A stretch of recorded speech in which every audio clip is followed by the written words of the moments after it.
Well, good afternoon, everyone, and welcome. Uh, you are here at the Sunday, November 8th, Town Hall meeting between Congregation Or Chadash and Temple Emmanuel. Let me go ahead and explain how the meeting will be conducted today.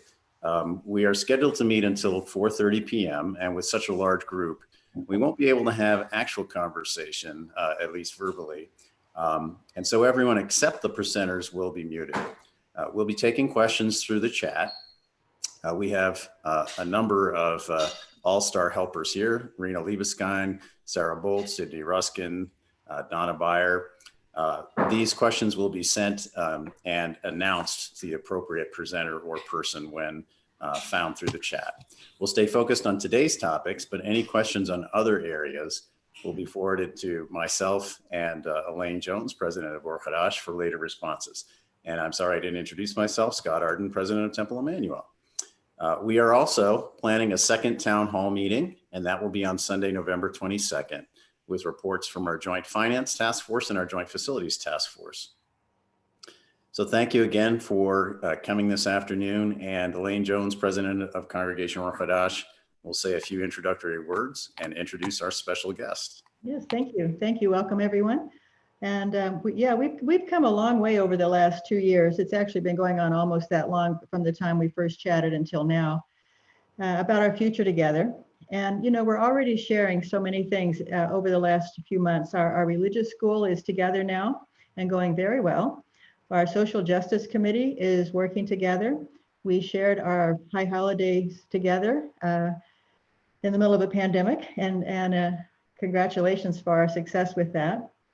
As Rabbi Lockheim has often encouraged us to do, let's take a done well, do better approach to what we're talking about today. As we hear the results of the Listen, Shape, Share project, that was focus groups with congregants from both congregations, and also about a vision and name for the future, which Scott Arden has taken leadership in. But I especially want to thank Rabbi Wolfman. We brought on Rabbi Wolfman as our consultant early in the process. We actually had a grant to help us with that, which was wonderful. Rabbi Wolfman is an experienced consultant in these kind of matters. He focuses on the human side of change, which is really, really helpful.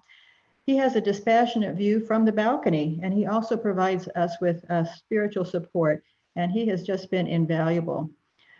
So he's enabled us to forge ahead with a proposed new congregation and with a future that would honor the pioneering legacies of our two communities.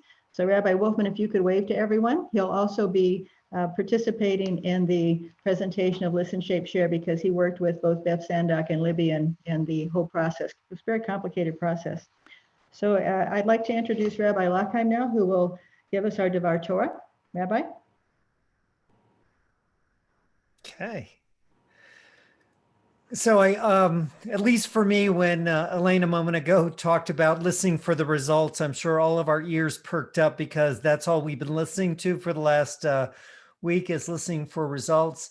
And I want to share with you as my Devar Torah words of insight for all of us, I think, on how important Judaism is and our values are moving forward, not only as a community, but also as part of our social desires and the impact that our religion has on who we are as people. So I'm going to share with you just briefly some of my remarks from the Friday before the election. So Judaism and its values and precepts assist every member of our religious community in fighting evil, resisting ignorance, and combating the forces that seek to destroy liberty, justice, and civil rights. Religion is not divorced from your social lives. Every major faith is dedicated to the welfare of humanity, and our Holy Scripture demands that each of us are irrevocably committed to improving the economic, moral, cultural, and yes, political status of every human being. Religion is concerned with who has power over someone else and how resources are distributed. Those are the political concerns that religion can help us wrestle with. So religion informs you on the problems related to housing, healthcare, race relations, unemployment, crime, and police reform, as well as rituals that engage you in your everyday lives. The prophets of Israel were vehement and uncompromising in their condemnation of political evils of their era. You should be in no different place in condemning the ones you witness in our generation. The prophet Habakkuk declared, "The righteous shall live by their faith." So if we really appreciate the depth and importance of our Judaism and the depth and importance of our holidays that we celebrate, they are more than simply observing rituals at the time of our celebration. So if you believe in the universal message of Sukkot, that we invite those in need to shelter and to care for those who are hungry and hurting, then take Sukkot into the voting booth and into your lives to ensure that we are able to care for those who need shelter, who need care, and who need hope. Passover's message asks us, can we really be free when so many reside and confined in oppressed places? So if you believe in Passover, then you need to take Passover into the voting booth and into your lives by standing up for those who seek freedom to be able to find it in the embrace of the American people. And the story of Hanukkah reminds us of the precious religious liberty that was denied to the Jews under King Antiochus, but is guaranteed to us. If you believe in Hanukkah, then you need to bring Hanukkah into the voting booth and into your lives and support anyone or institute that you will not allow anyone or any institution to diminish religious liberty and observance for any person in our country. The role of our synagogue, both present and in the future, is multifaceted. Instruct our children about the history, the culture, and the virtues of our religion. That's a given. Evolve an understanding in our adults that the values and principles of our faith has a dynamic impact on our daily lives. That's a given. To celebrate the joyous moments together and to comfort and embrace our families and friends when they are faced with hardships. So important in our religious community. But none of these duties of the synagogue pale in the importance to be able to intensify our community's capacity for moral indignation and to summon our members to respond to the issues for which we must make a stand. We are at war against ignorance, against bigotry, against poverty, against racial and religious discrimination, and our faith demands that we stand up and we make a difference.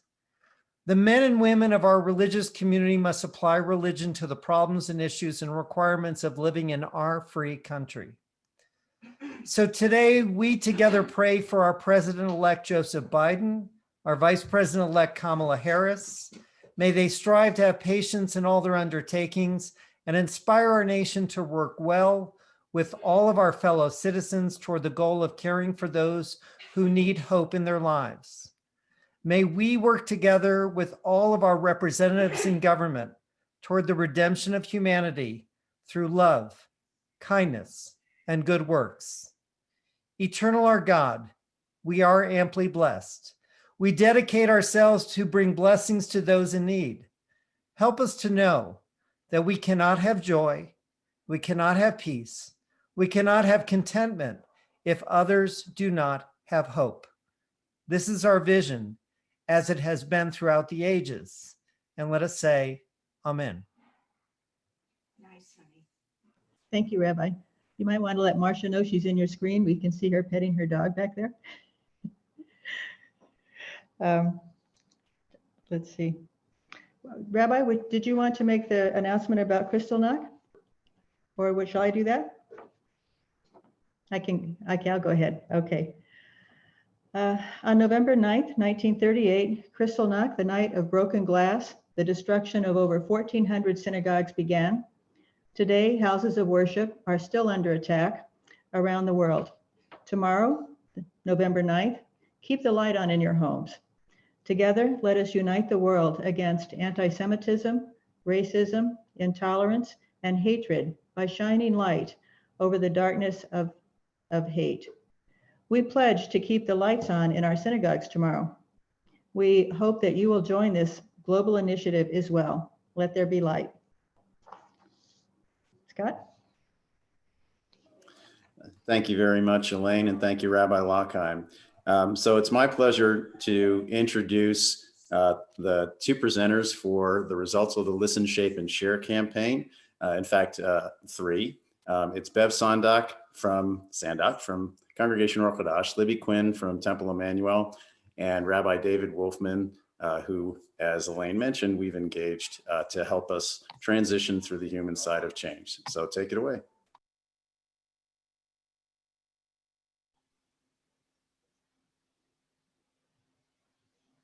So I'm going first. Libby, you want to do the spotlight?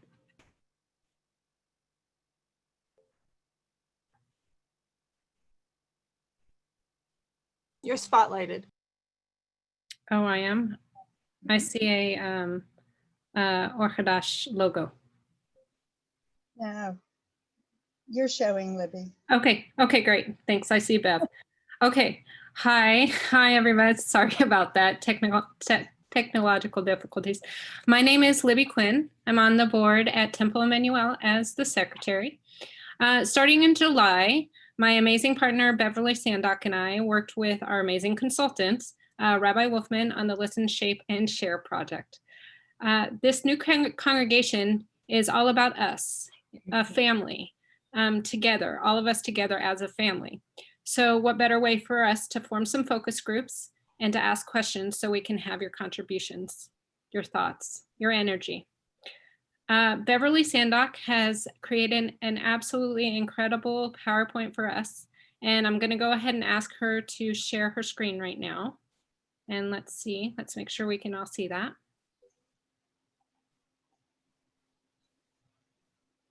Okay, so we are in slideshow view. Okay, as you can see, our title is Listen, Shape, and Share Findings. And we can move on to the next one, Bev. We're going to have a quick overview, our purpose, the questions that we asked during our focus groups, the methodology, how we identified our categories, our themes that came out of the questions that we asked, and our conclusions. And then the very last is some acknowledgements. Okay, you guys can read this slide, but I'm going to go ahead and sum it up. Our purpose was to gather information from both of our congregations, to be able to share that information with our task forces who have formed to create and help build our new congregation. Go ahead, Bev. We started out with 3 questions. These came from our consultant, Rabbi Wolfman. Our first question is, or was, how has your organization been profound to you? Question number 2 was, where has your organization missed the mark? And then we had some fun with this one. Our third question was, if you had magic pixie dust and could spread it over the new congregation, what would it do? Where would you spread it? And we had no limitations on this answer, on any of your answers with this question.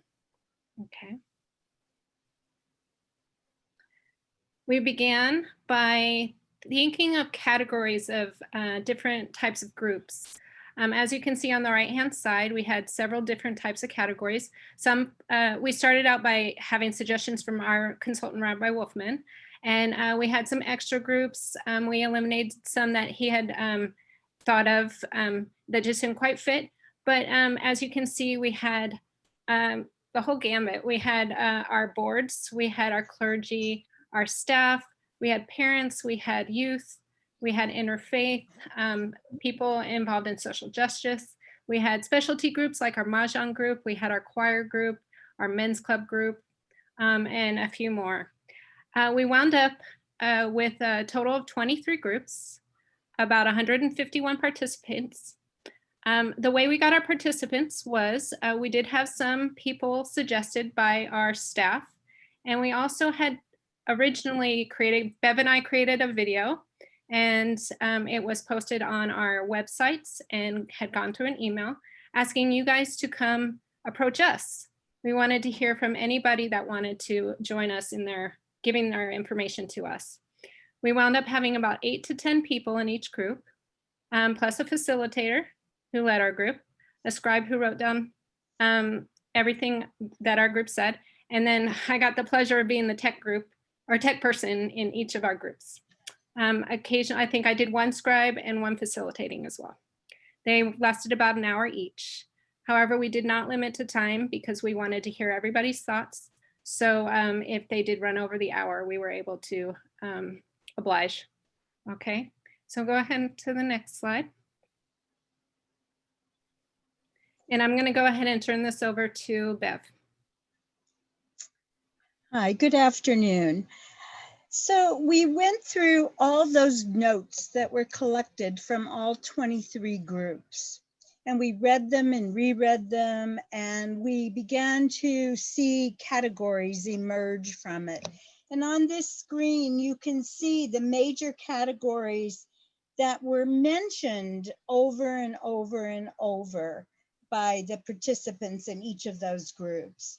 And I can just highlight a couple. You know, people talked about the building. They talked about changing Jewish community. That's a long one, and I emphasize that because on the graphs that I'm going to show you, it kind of cuts off. So these are people who saw a new version or vision for a synagogue with different structure.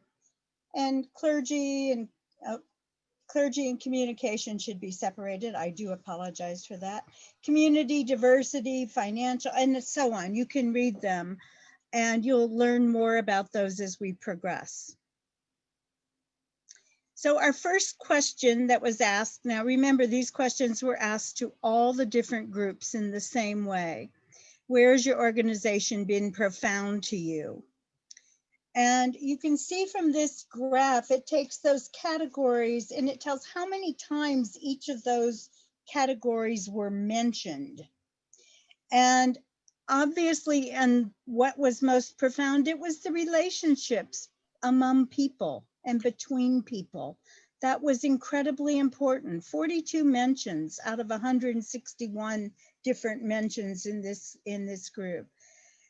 Following that was the mention of clergy was profound to them. You know, the relationships with clergy, the actions clergy took, the interactions of family and individual members with clergy. Additionally, community was important. And when we think of community, it's that next step beyond the relationships where you're kind of identifying as part of this larger group, not with your own little committee that you're on or part of just services. You're kind of identifying as a bigger community.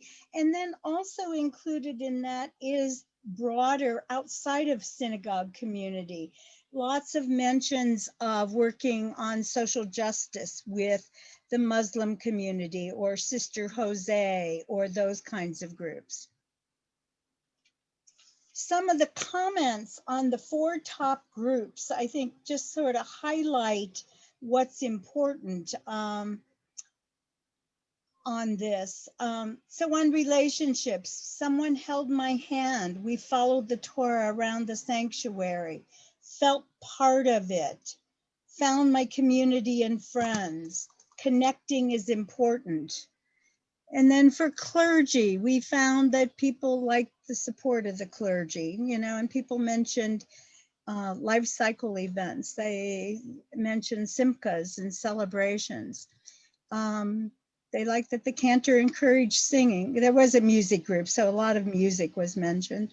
Conversations with the current rabbi, always have been impressed with the relationship and connection with him.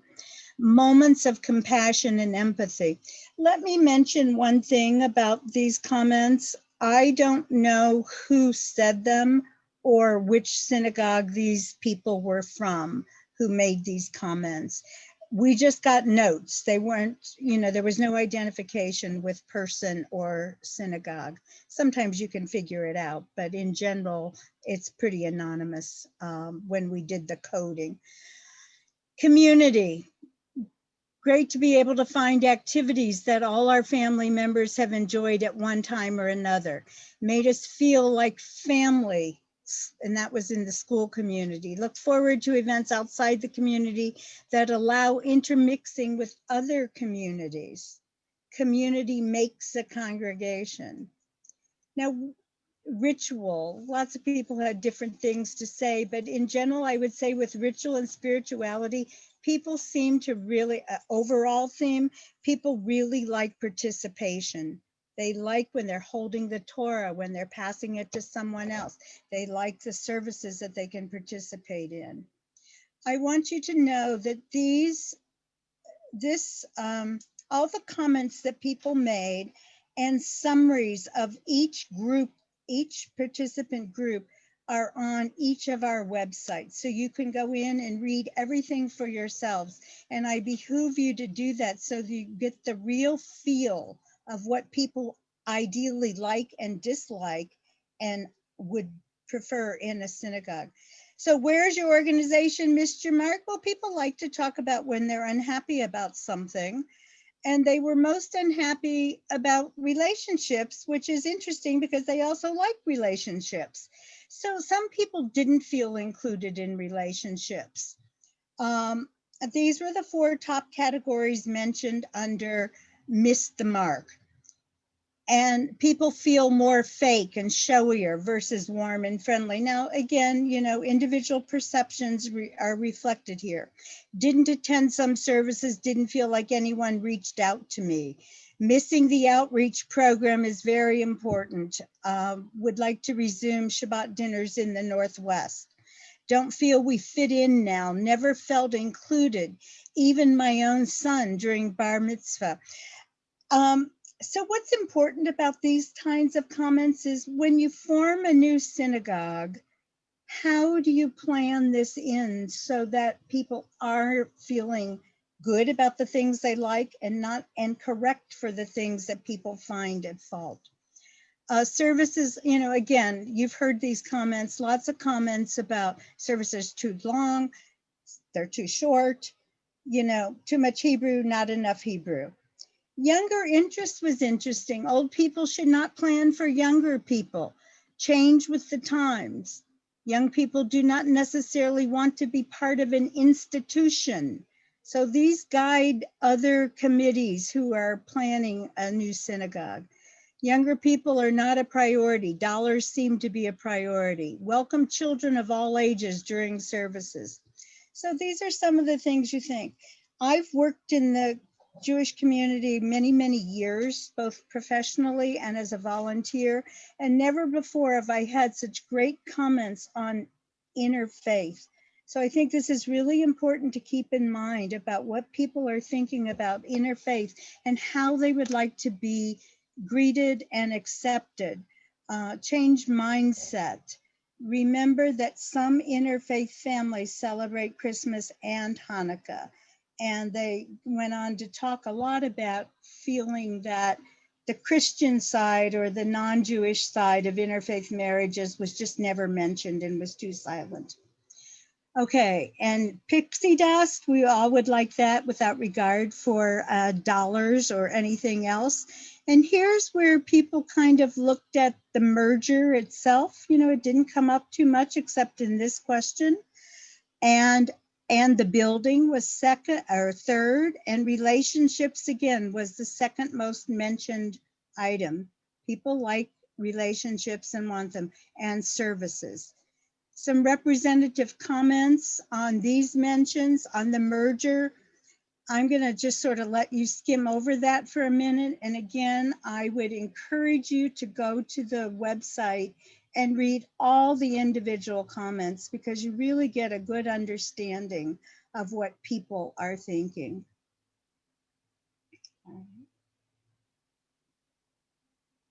And so these themes emerged overall. Relationships are extremely important among all groups. Smaller communities within larger communities are valued. Clergy relationships are impactful, negatively and positively, I should add. Members connect when participating in services and other life cycle events. Communication is important. Governance and leadership practices are noticed by members. Members hold different views on the merger and the building. So those are the overall themes. We did have limitations. You know, the participants were either self-identified or recommended. less involved members' voices aren't necessarily heard as often as we would have liked them to be heard. And we know they have interesting things to say. We hope that the timing of these results weren't too late. They've been out for about a month now, but weren't too late to be used by all the task forces. And you know, we want to acknowledge the staff and clergy and board members who helped us so much. Rabbi Wolfman for all of his guidance. All the volunteer facilitators and scribes, I can't tell you how grateful we are to them. And I just have to thank Libby, who was on 23 different Zooms and did the majority of the setup on them. And it took hours and hours and hours. Participants for their open and honest discussions. We do value that so very much. Okay, that's it. Okay, are you getting some questions, Bev? I don't know. I think Donna's going to read them. Okay. Donna, are there questions? Actually, we don't really have a question. The only thing we did have is someone asked to be able to read the screen with the comments again. And my suggestion would be to go to the website Yes. where you can read the whole And thing. those are up as of, I think today or sooner, perhaps. They're up on both websites now? Okay. Yes. Okay, I have two things. I'm going to mention that Bev and Libby used the term merger when they were doing this because that was the term we were using. Term then. Yeah, that's what we were using at the time. However, the boards have approved, there are two ways you can put congregations together. One is a traditional merger where, for example, if we had done that, it likely would have been Or Hadash merging into Temple, even though it could have been then Temple Emmanuel doing business as blah, blah. The other alternative was for us to essentially dissolve both existing and become new together. And that was the one that our boards approved, is to become new together. And so, but we started using that language after Bev and Libby had done the focus groups. Fabulous job, Bev and Libby, amazing. And you know, Bev is a career researcher, and so I can see that in the nature of the analysis, and so it's fabulous. Rabbi Wolfman, did you want to comment because we still have a little time? Oh, thank you very much.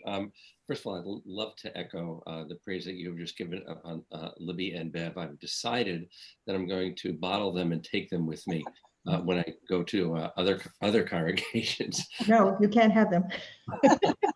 Well, listen, you and Scott are coming along also. Oh, I'd like to just say a few things. We came up with the term listen, shape, and share because it was the best definition of leadership I've ever heard in my 35 years of doing this work. First, we have to listen. Listen to our constituency, listen to the membership of both of the congregations. Then we have to shape what the members of the congregation tell us to come to a goal that the congregants themselves have asked. We also can put it together with the realities that we know we already have. We have two sites, two different budgets, and current staff. And then we want to share it back with you, because ultimately anything that this Joint Executive Committee is going to make is going to be something that you have suggested.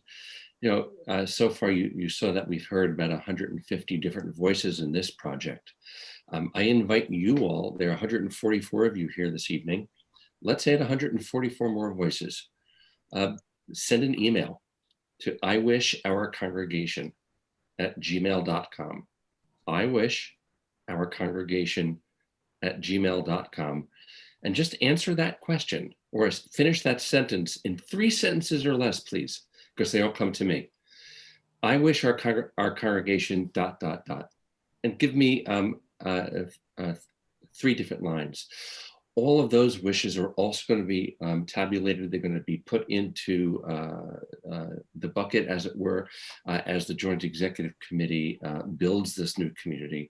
It will be anonymous because I get the emails. I'm going to be literally cutting and pasting the wishes and taking away your emails and throwing them away. So no one on either congregational board will hear it. Second thing I wanted to report to all of you, the members of Or Hadash and Temple Emmanuel. It's been a joy and a pleasure working with the Joint Executive Committee. I don't know who is from who. I don't know which congregation each person represents. The point that I'm trying to make is they work together as one.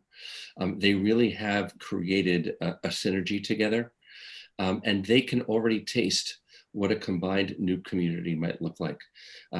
These town halls are a way of the Joint Executive Committee reaching to you, to saying, come aboard, because what they have tasted so far has been really wonderful. And they'd like you to understand and to see what they're seeing. And most importantly, they'd like to get your opinions.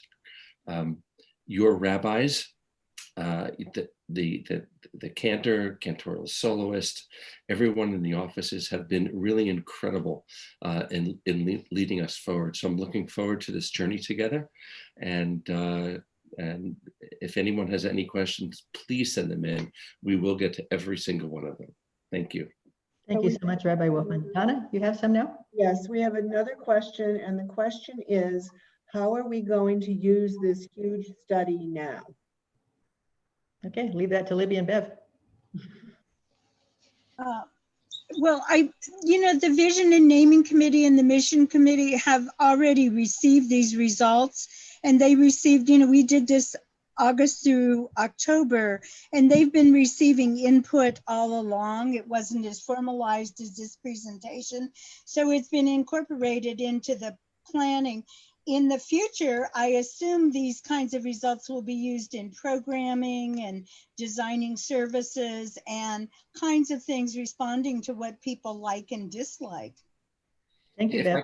If I can jump in also, you have told us that above all else, there are two things that are most important to all of you.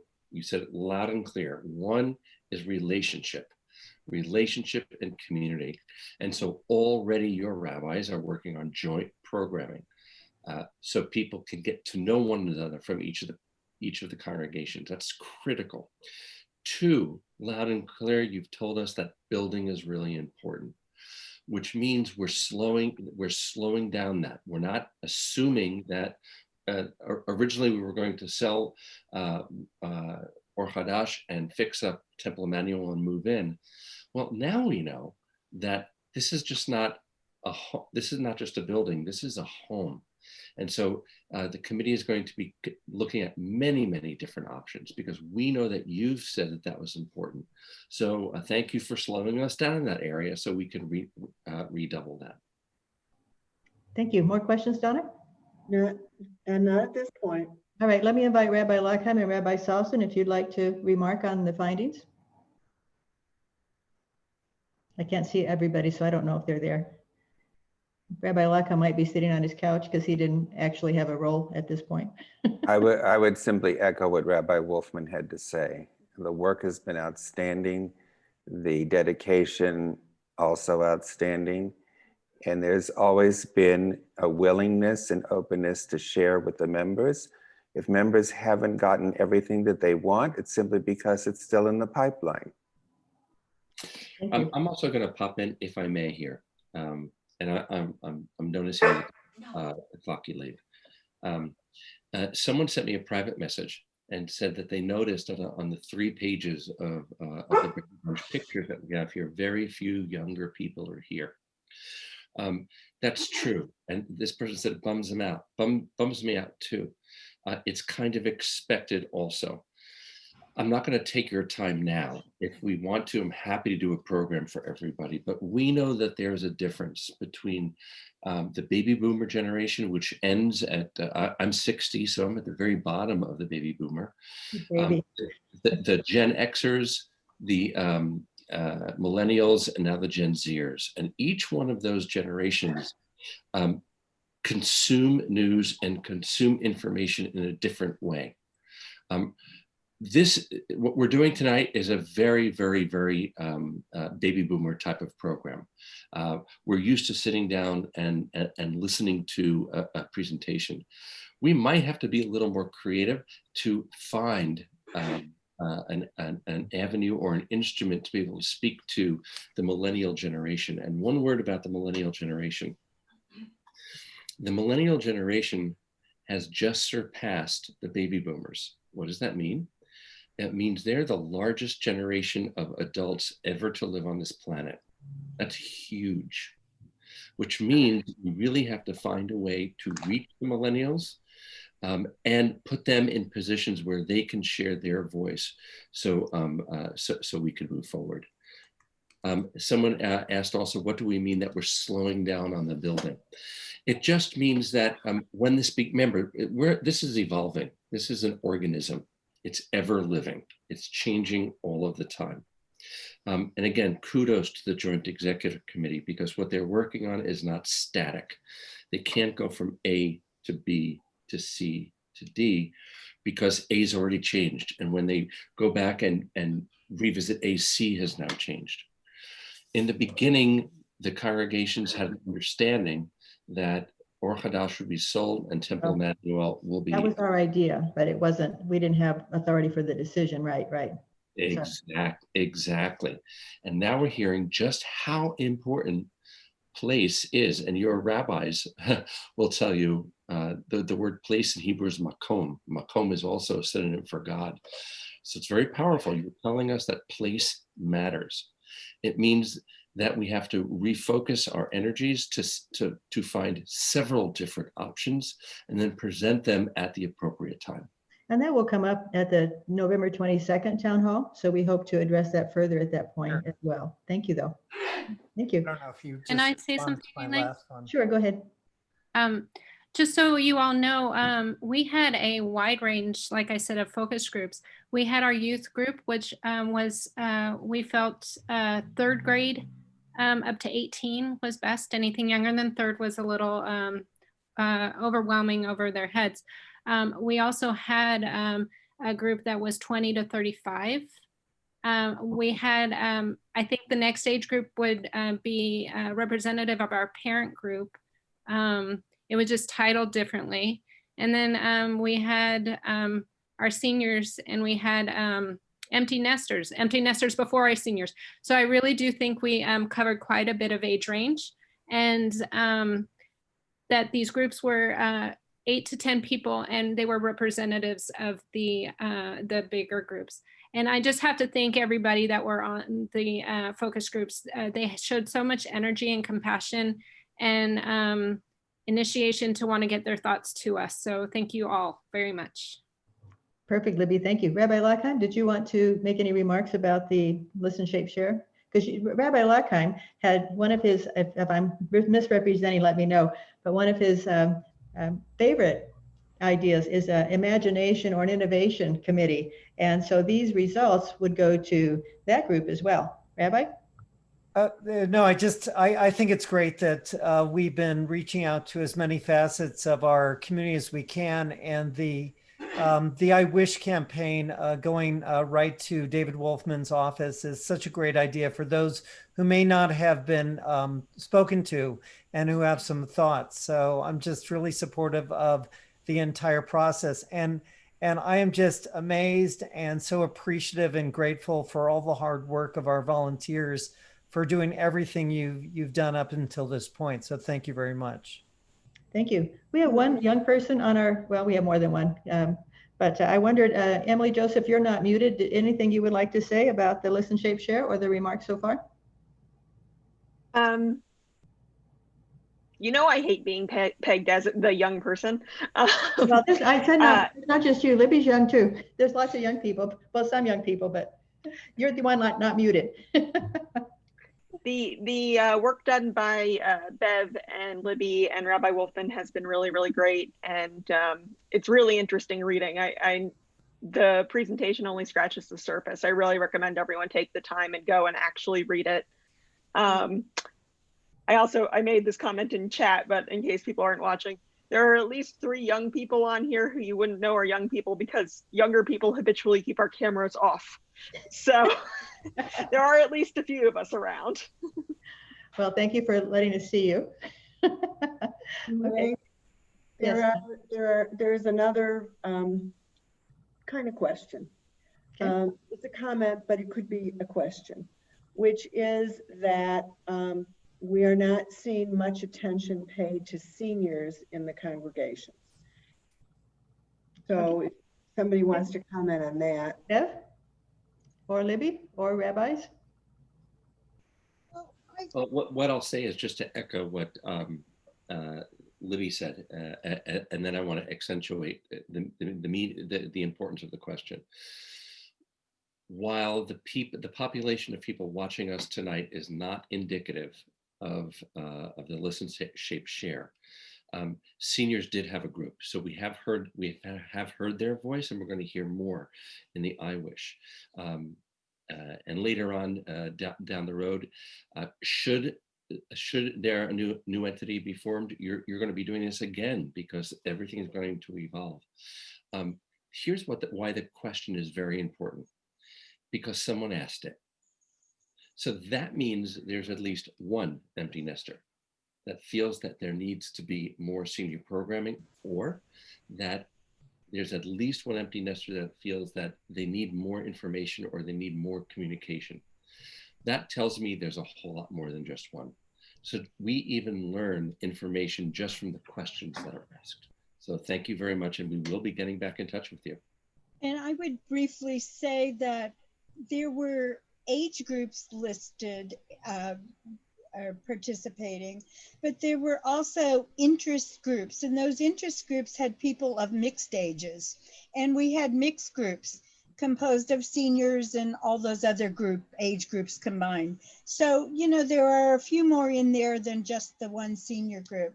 But I agree, keep sending information to I Wish if you're a senior and you have some interests and input into this process. We also had people that did not want to or could not, due to the time, join our focus groups. So I was on the phone constantly for a full month and talked to so many people, grateful to have met everybody. And I wrote down as much as I could so we could get their thoughts in as well. And you'll find the online document has emailed responses to our 3 questions from about 20 people who emailed us answers. They're not in the tabulations, but they are listed on the website. Wow, thank you. Let's see, it's 3:43. We're a little bit ahead. Please send questions, as Bev said. And I have to, oh my goodness, I'm so impressed and so excited about the things we have seen and learned listening to congregants about how we might do something really dynamic and meet the needs of our congregants and create relationships. So the next group is going to be Scott Arden, who is president of Temple Emmanuel, and Emily Joseph, who is a past secretary of Or Hadash. And so I'm going to turn it over to them. What? I don't know what that was, some loud noise. And so it's vision and naming. And Scott, take it away. Thank you, Elaine. So now we're going to see how a person who is truly at the tail of the baby boom generation, that is myself, is able to share a screen. I won't ask for a drum roll because it might take more time than I expect it does. Please do let me know if and when you're able to see a screen that is full, which shows the vision and naming. You got it, Scott. Okay, you got the full screen? Excellent. So thanks everybody again. This is our new Congregation Vision and Naming Task Force report out for the November 8th Town Hall. And without further ado, let's go ahead and ask, one moment please. Please stand by. The problem is not with your set. Okay. Scott, will you be saying who was participating on that committee? Just a moment. Oh, yay. Okay, sorry. We're just having a slight difficulty with the technology, but it should clear up momentarily. Okay. All right. Are you able to see a screen that says task force members? No. Mhm.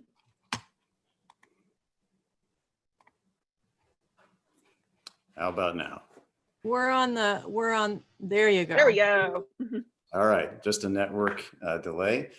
Introducing Emily Joseph, distinguished member of the Vision and Naming Task Force. Thanks, Scott. I don't think anyone's called me distinguished before, and my cat apparently wants to participate. So we've been working for, I think since early August. We've been meeting a couple of times a month usually. It's been a pretty large group, as you can see. Both rabbis have been participating regularly, and we've got people actually of all ages from both congregations. And I'll let Scott talk about the process that we've gone through, because it almost started as a getting to know you process before we even got to what you might think of as work. So thank you to all the task force members. Sometimes we roll credits at the end, but there's so much credit to hand around that we did it at the beginning here. Are you able to see the next screen that talks about a July 20th getting started?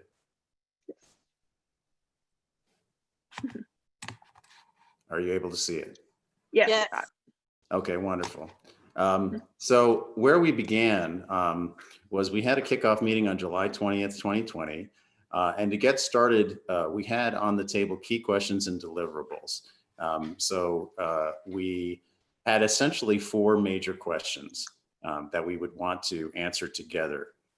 First is the why. Why will people invest their time and energy in our new congregation? Second is the who are we? What is our identity? What are our key strengths?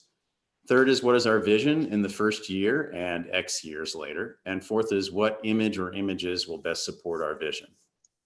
And so we undertook to aim to generate 3 deliverables: a vision statement, name of the congregation, and a logo. And nearly all of the work to date has been on the first 2, because the third really has to be a derived output of vision and name.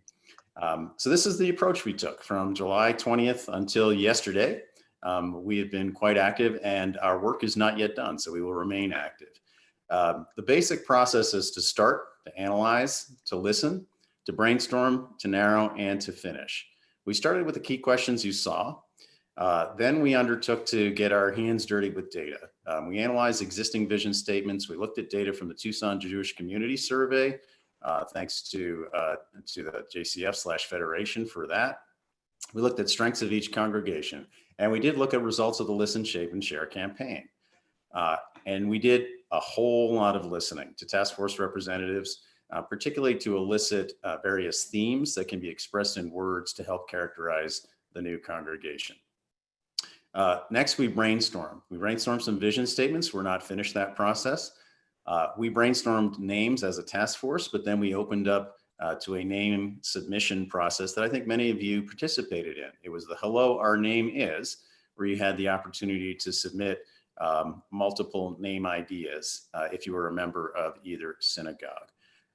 Then we started the process of narrowing the names by the task force. We will explain that later in this presentation. And what we have yet to do is to finish, rank preferences, and select and make a proposal. So the visioning process is kind of a lot like a Scrabble game where you have individual pieces, in this case words, in Scrabble you have letters, but you have to basically bring the tiles together in such a fashion so that it makes sense.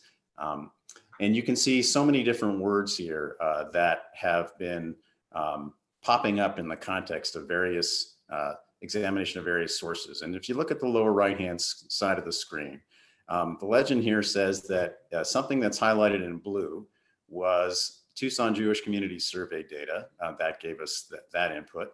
So for example, the terms identity, education, and engagement were important takeaways from that survey. Purple text came as examples of congregational strengths, which Kate Alexander from our task force took the lead on. And she compiled data together. And you can see in purple things such as diversity, inclusivity, relevance of Torah to life, music, and I could go on. The bold black text represents themes that come from the Listen, Shape, and Share campaign. And you can see that, not by accident, the terms community and relationships are shown bigger than the rest because they weighed in so heavily on the minds of those who participated in that campaign. But many of the other aspects that you can think of synagogue life, such as compassion and study, such as Jewish identity and equality and justice and connection. And the concept, I thought one of the most insightful task force member comments was the concept of people are just looking for a home. They're looking for a place that they belong. So for the vision statements, here is a sample of candidate draft vision statements that were brainstormed to date. There were about 14 or so when we just took a sample of some that have some elements in common and some elements different. So I'm just going to read these because again, we're not at the finish line to recommend a vision statement yet. The first is united to build a Jewish community devoted to learning, compassion, and inclusion for ourselves and the world. Second is a kind-hearted and Jewishly educated community cooperating to foster our mutual responsibility and personal integrity. Third is a kind, wise, supportive, and diverse community united to foster communal responsibility and the development of each individual's authentic Jewish self. Together, we will nurture our new Jewish community guided by the study of Torah, by worship, and by our commitment to equality and justice for all. So this is not an easy process because when a vision statement comes together, you have to decide what to include and what to exclude. So we have a little bit of work left to do to get there. In addition to those, what some might call wordier statements, one of our task force members recommended that a vision statement should be very concise. And so these are just an initial set of ideas.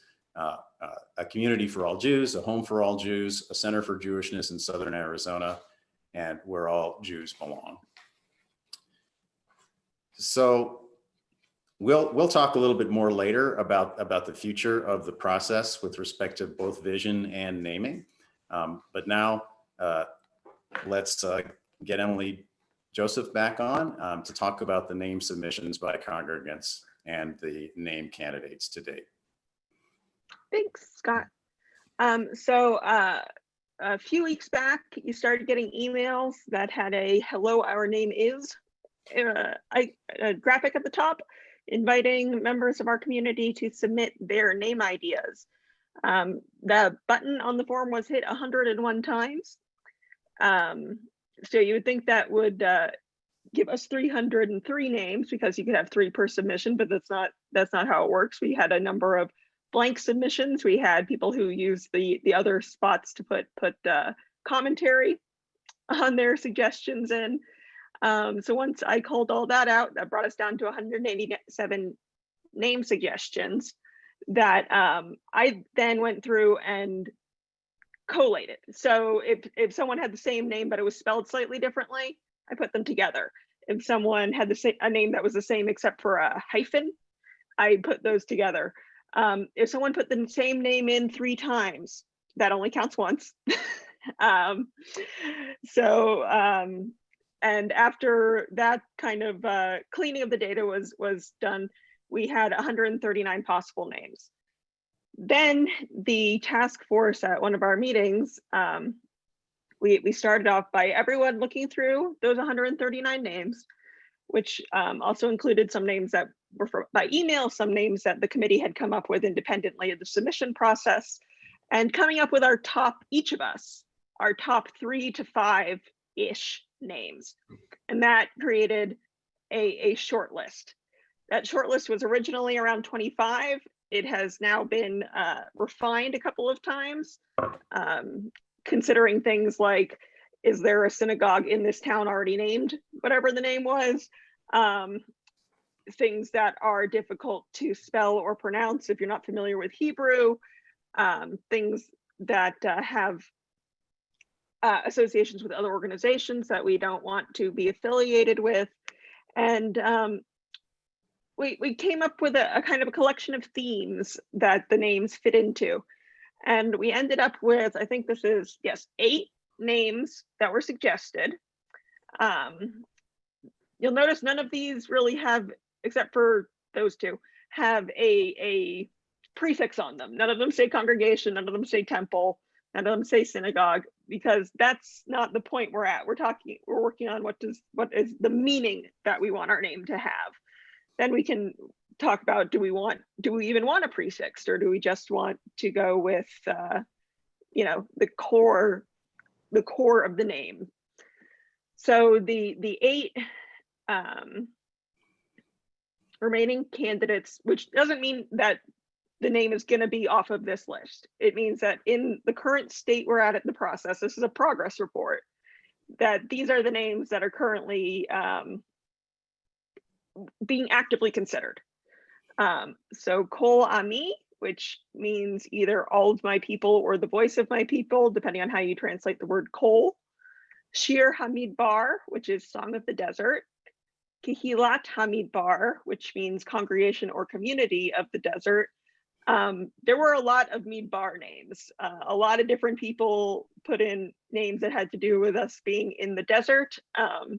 And these were the two that the committee liked the best.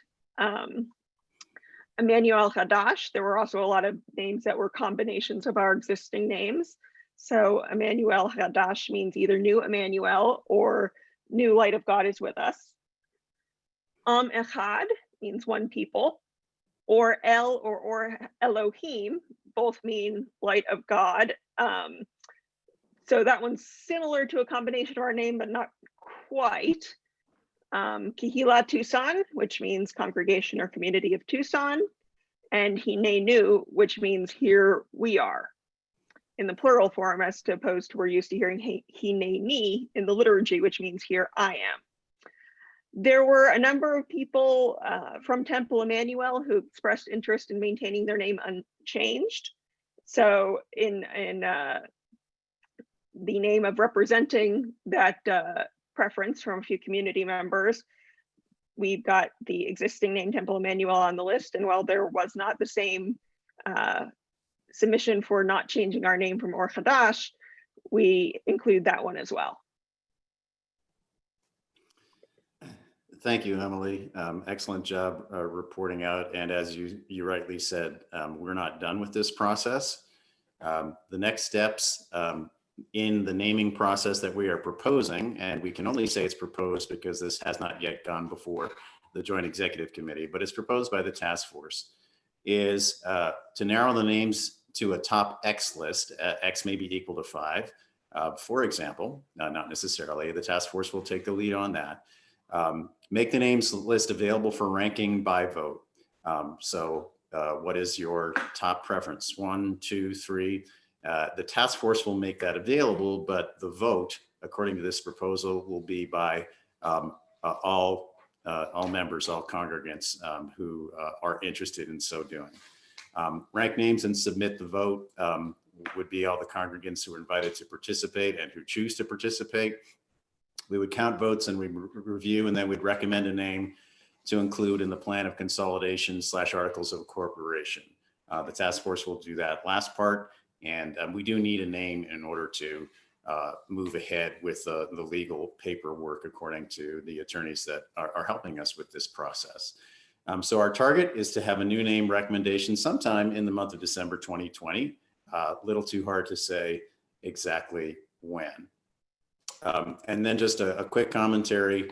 The name Temple Emmanuel and the name Or Hadash, they both have a lot of emotional meaning, and they really resonate with those who have come to associate the important things in their Jewish lives with those names. So it's important to make sure that all voices are heard, which is why you saw it on the last page. Let me also walk you through next steps with our vision statement. Again, this is a proposal. The Joint Executive Committee needs to weigh in before this turns into a reality. But the task force is proposing, number 1, to narrow to a top vision statement, to review that with the Joint Executive Committee and the boards, to release the vision statements to all congregants, listen to any feedback, and then confirm or refine the vision statement as needed. One thing I will say I like about this proposed process is that we began with the voices of our congregants in order to get started to understand the vision statement, as well as the voices that were recorded in the larger Tucson Jewish Community Survey. And we're going to circle back to that before we are done. And then last but not least, what's next for all of us after the name is selected? We will write the new name into the plan of consolidation. Then everyone will be afforded an opportunity, all congregants, all members of each congregation, to read and understand the plan of consolidation, to vote on it. And then, assuming the vote is in favor, we create our future. We write our story and we tell it. We tell it to each other, we tell it to the world, because I'm excited. I think it's going to be an excellent story. That is the end of our formal presentation. I'm going to stop sharing the screen. And with sincere thanks to Emily and all of the members of the task force who have worked together in an amazingly collaborative way. Let's see if there are any questions. There are a few questions, but before I get to the questions, the first thing, somebody asked again for the I wish email, and it's iwishourcongregation@gmail.com. So hopefully everybody that needed it heard that. I'm just going to I'm going to pop that into the chat right now. Thank you. Thank you, Rabbi. Okay, questions. Someone asked if the Hebrew spelling of the names will be presented along with the transliterations. Sure. I like Emily's answer, sure. And maybe one of our resident experts that has Rabbi in front of his name would assist with that. Okay, next. Someone asked, what are the current vision and mission statements of the congregations and what changes have been made? So I do not have those handy, but we certainly looked at them. And if you have 15 minutes, then that's about how long it takes to read the existing Temple Emmanuel vision statement from start to finish. Go ahead, do you have, Emily? I know Or Hadash's vision statement off the top of my head, and I imagine most of our congregants do too. It's a warm and welcoming community where all can experience God. That's our vision statement. Our mission statement is a couple of paragraphs, and it is on our website, so we could pull it up. But the other thing is that what we as a committee are working on is a vision statement. We might get to a mission statement at some point if the same group of people wants to continue working on that, but we've been working on the vision. Okay. Thank you, Emily. And Donna, if you have the ability to call it up, or if some nice donor will send it. The Temple Emmanuel vision statement is very long, and it talks about words to the effect of a thriving community in the desert, etc. Yeah. And of course, we can make that available. The ability to call it up at the moment.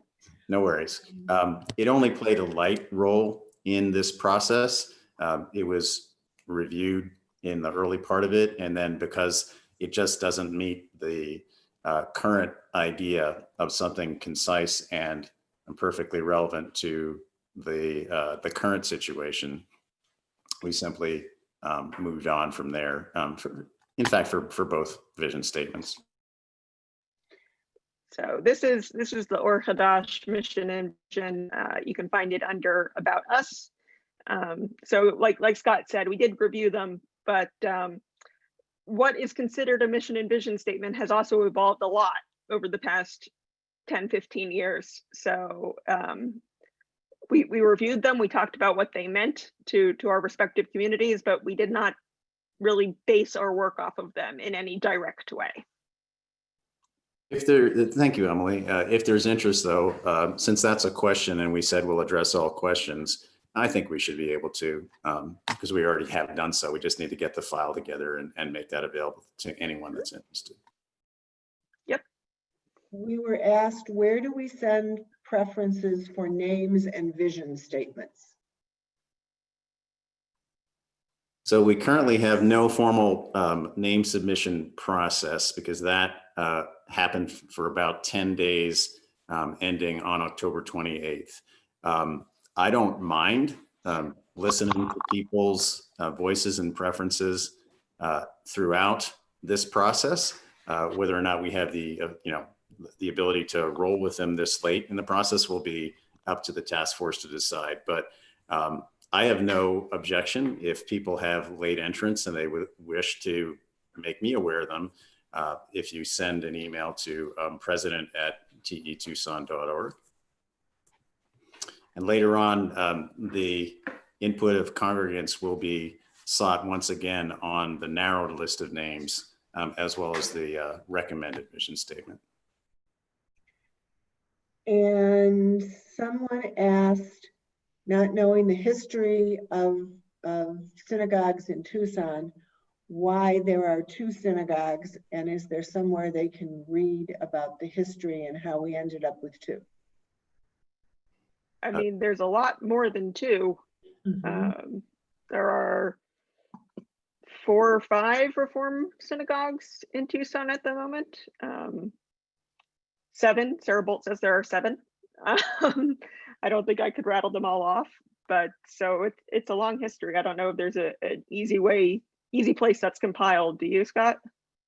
I only know of the fact that a Temple Emmanuel history was compiled a few years ago that goes back to the founding of the congregation more than 100 years ago.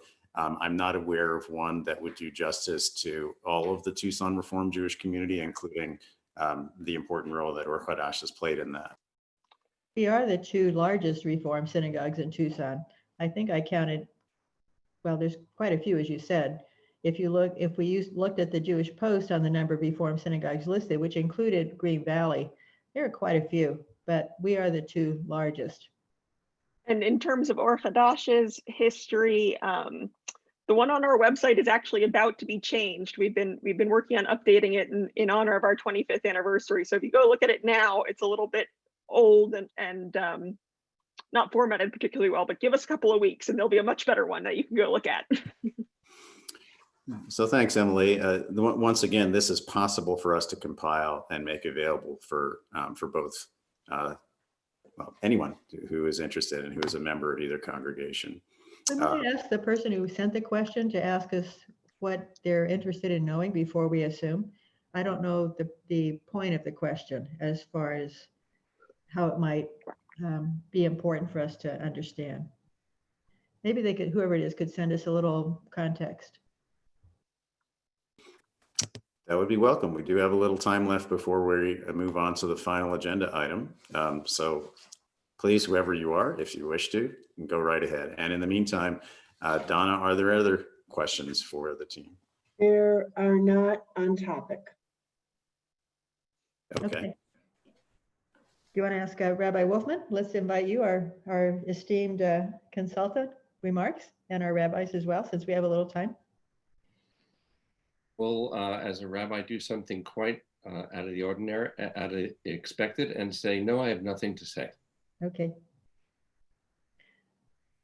Back to you, Scott. So I do wish to follow Elaine's lead here and invite both Rabbi Lockheim and Salson. If you have any comments about the naming process, you're welcome to weigh in at this time, and the visioning process. I will take this opportunity, Scott, to weigh in about the process with a capital P. I want to emphasize to all of us who are sharing in this town hall meeting today that the people who have taken the lead, that you have entrusted with all the work that is being done and it will be done, have gone beyond the call of duty. And their bandwidth is being stretched to the ultimate. So I ask on their behalf, your understanding, your patience, and your support. Thank you, Rabbi Salson. Rabbi Lockheim, you're welcome to weigh in if you're available and interested. I support Rabbi Salson. Oh my.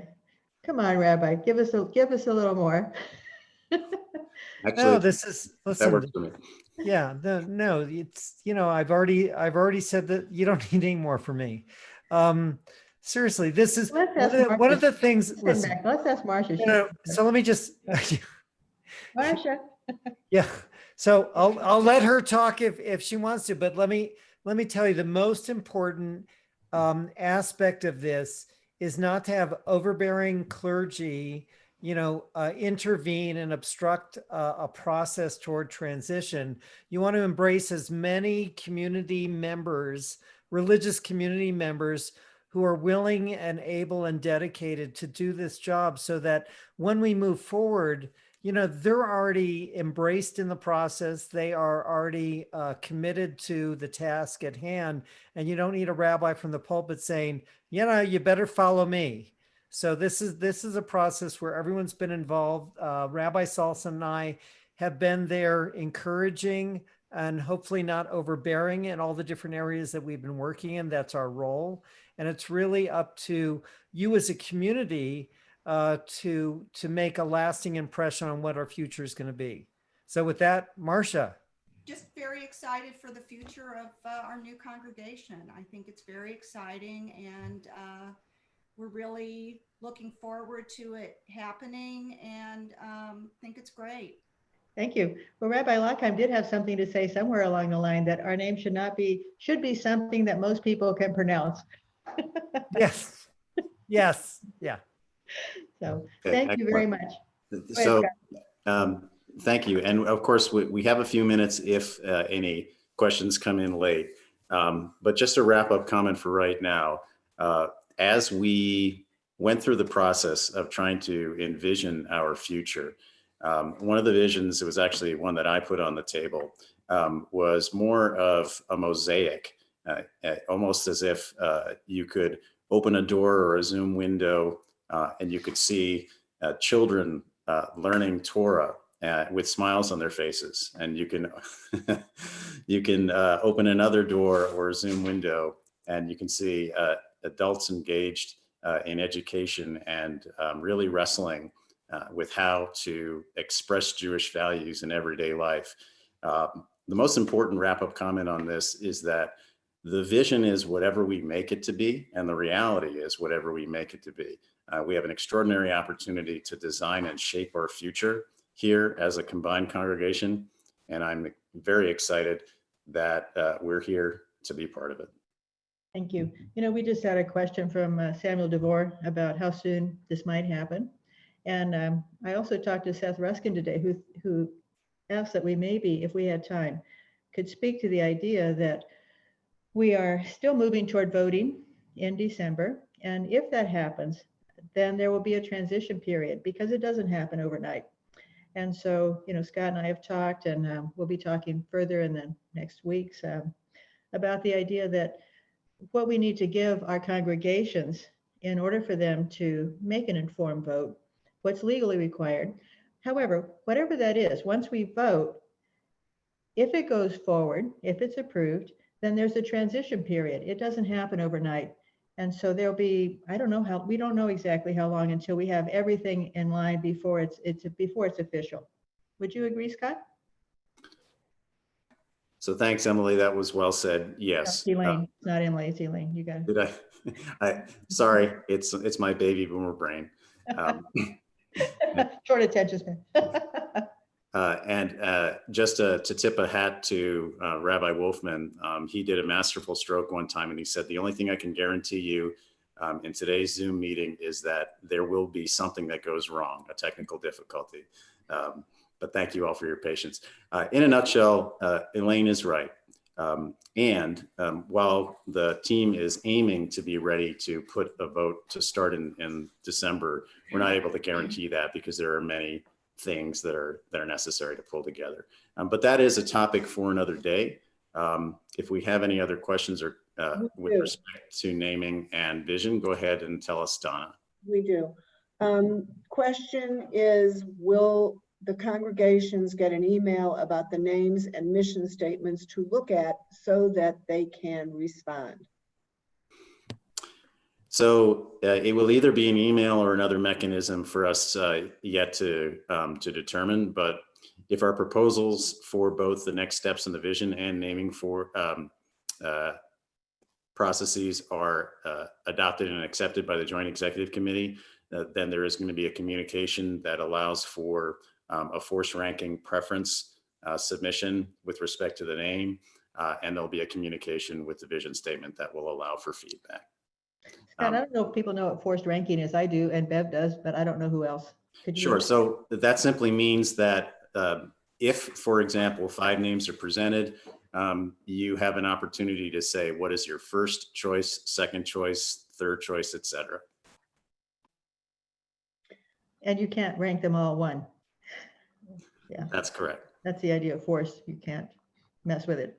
Okay. So we have a question about how is COVID being taken into account with this process? Well, the short answer is that we meet by Zoom. It depends which process is meant by that. Since we're able to communicate with our congregants and have shown the ability to do that through the Listen, Shape, Share campaign and through the Hello, Our Name Is naming submissions process, we're able to do that electronically. We also have the ability to identify, I know in Temple Emmanuel's case, those who are not email enabled, who require letters, because we do that for conventional congregational communications. So, the short answer is that we'll continue to do things remotely when that's the safe way to do it. But COVID is really squarely handled by a separate team. And that is the reopening task force, which is not one of the topics of this afternoon. Okay, the last thing which I will ask, which is not the topic, but I want to make sure you say something about it, is what will be covered at the next meeting? We have a town hall on November 22nd. We're learning from this town hall what works well and anything we need to change, but we anticipate the format would be the same. And at that town hall, we'll have an update on the finances, which have been affected by COVID, our projected financial situation, and also about facilities. So those are the 2 main topics at November 22nd. We have tentatively scheduled additional town halls into December for general questions. So I think that answers. Okay. What is the possibility of having another set of listen meetings where members can ask questions and make comments or express opinions? Well, we have those in December, but if someone would like me to set something up for general questions, I'm happy to do that. I'm sure, well, Scott has a job. I'm retired, so I can't speak for Scott. I can do that as anybody would like. So I think it's going to depend on the format. If that need that's being expressed or that desire is met by a town hall that includes the interactivity of the chat, then indeed we have at least one more and potentially more than one more. But if there is a strong pull demand for an interactive forum, then Elaine and I can discuss that, and we can, I imagine we can work something out, because listening is among the most important things we do. Yeah, we've talked about that. I mean, it says, as somebody said with COVID, it's a little more complicated than it used to be. You can set up, or we can set up Zooms that have limited enrollment. You might have various ones that you could sign up for. So we can consider that if we feel like people would like to have that. Someone is asking, hold on, I lost it. Can I get some type of answer with a real amount of months? About what? Months of Well, what? I'm assuming how many months is it going to be till we would be merged? I'm guessing. So we'd have a new entity. I don't know. That was the question. Well, that's a really good question. I don't have the exact answer, and I know Scott doesn't either, because there's so many moving parts, and part of it is organic as far as what we hear today about vision. Scott? Right. Yeah, just to add one thing to that, when the voting takes place, and again, we're targeting December, we're just not able to guarantee that because of the things that are required by law for us to pull together for the plan of consolidation between now and then.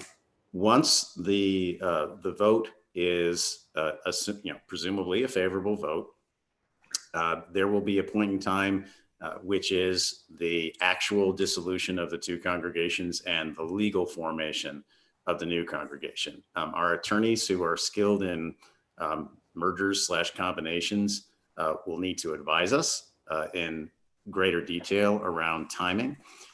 But to the best of my knowledge, a certain amount of this is up to us as we define the plan of consolidation.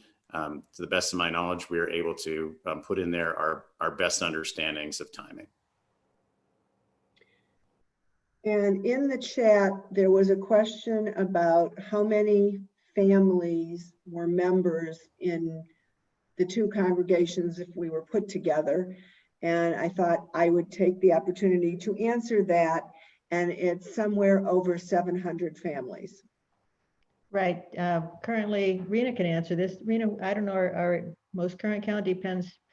It's actually not as straightforward as you would think, because there are some families who haven't actually sent in any dues. Do we count them as members or not? I think, Rena, go ahead. Yeah, we're trying to resolve. We have about 40, give or take, families that we're trying to resolve in the next month before we send the vote. But right now we have about 430. Yeah, and I think if you take it, it's at least, it's somewhere between, what would you say, Rena, 362 and 400 something at Orhadosh? And Donna, what is it at Temple? I don't, somewhere around there. It's pretty We're similar. about 365 or something like that. Yeah, it's pretty similar. Oh, I had it wrong. I'm sorry. I said 430, but it's actually 360. Yeah, that's what we had last time. I thought 362, and Donna, yours was about the same? Yeah, about 365. That's why I said Rena and I had already talked. So that's Yeah. 700, the guess that Donna had about over 700 is probably the right one once we combine. Right, and remember those are households, and some of them have at least 2 people in them. Some are not, me, I'm just one, but there's, Oh, Sheila Perez says that she thinks we're overestimating. Well, and Sheila's right in a way, because the fact is that's how many people are in Orhadosh on the list so far, and same thing at Temple. However, if we consider how many may leave us or not come with us, it's at least 10%. So the question. Oh, and Karen Heller asked how many are dual. I don't know that. I don't know the answer to that. I only know Joe Millstone, who's dual. And Donna, we can take one more question, but then for time, we need to move on to the last item. Thank you. Asked the question about the months. Said that that the question is about the merger, and are we looking at 6 months, a year, or what? 6 months is closer. We don't have exact numbers, but I don't know, Scott. Do you want to give an idea? The process is that we have to file a plan of consolidation along with articles of incorporation, and we'll be assisted by our attorneys to create the new entity, to transfer assets from the 2 existing entities to the new entity, et cetera. And so from vote to completion of that process, we don't know how long that will take. But I think the 6-month time period that Elaine is referring to is just kind of a rule of thumb. I agree with her. It's a rule of thumb that allows us as a group of people who are coming together as one to determine what it is we need to do. I think the concept of a marriage that Rabbi Salson has put on the table is actually quite handy here. But when we exchange marriage vows, not everything about our future is known and set in stone. It's simply a commitment to make that future a good one together. And then we work on all the things about, where we move things and where people sit and what we're going to do with the facilities to spruce them up. All those things, they really matter. but we don't have to rush into them. And particularly the effect of COVID really does have some type of impact on the timing of all of this. But in the interest of making sure we end on time, I want to thank everybody for the questions and answers. And let me introduce Rabbi Scott Salson for some concluding remarks, please.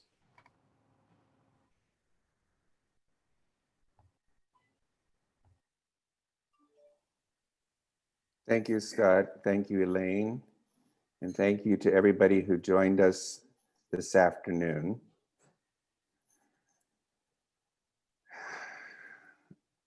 Can you hear me, Scott? Yes. Yes, thank you.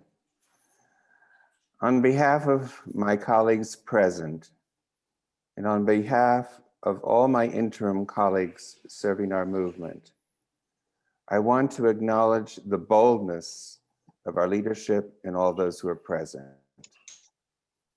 In the words of our tradition, all of you are Nachshons, heirs to the willingness of one soul, who refused to wait at the shore of the Sea of Reeds, which stood before our ancestors in the pursuing charioteers of Egypt. Only when he stepped into the waters did the sea part. Only then was he and his sisters and brothers able not only to see a way out of their predicament, but they were also able to envision a landscape beyond their predicament. They were not so naive to believe that a new home, fully furnished and sturdy against the elements, pantry stocked with leeks and cucumbers, was awaiting their arrival.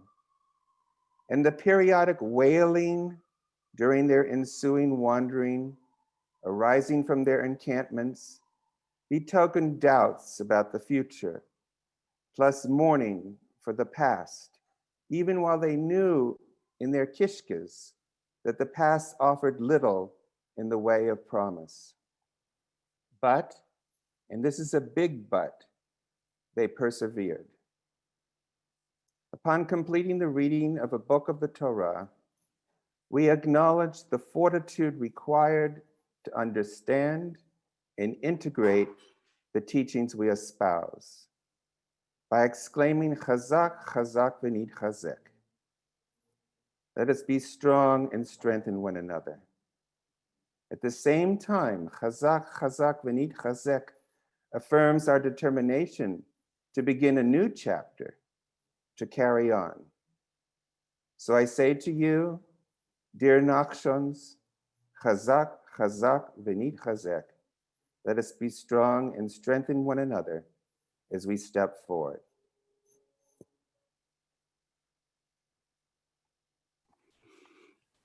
Thank you, Rabbi Salson. We are, I believe, ready to wrap up this town hall meeting. Any final words to offer, Elaine? No, thank you, Scott. And thanks everyone who came today. And I think those of us who are presenters need to stay on just to wrap up a few things and be sure we have everything in order so all our congregants have access to all this. This meeting was recorded, and so it will be available to anyone who wasn't able to come at this exact time. Thank you so much to everyone.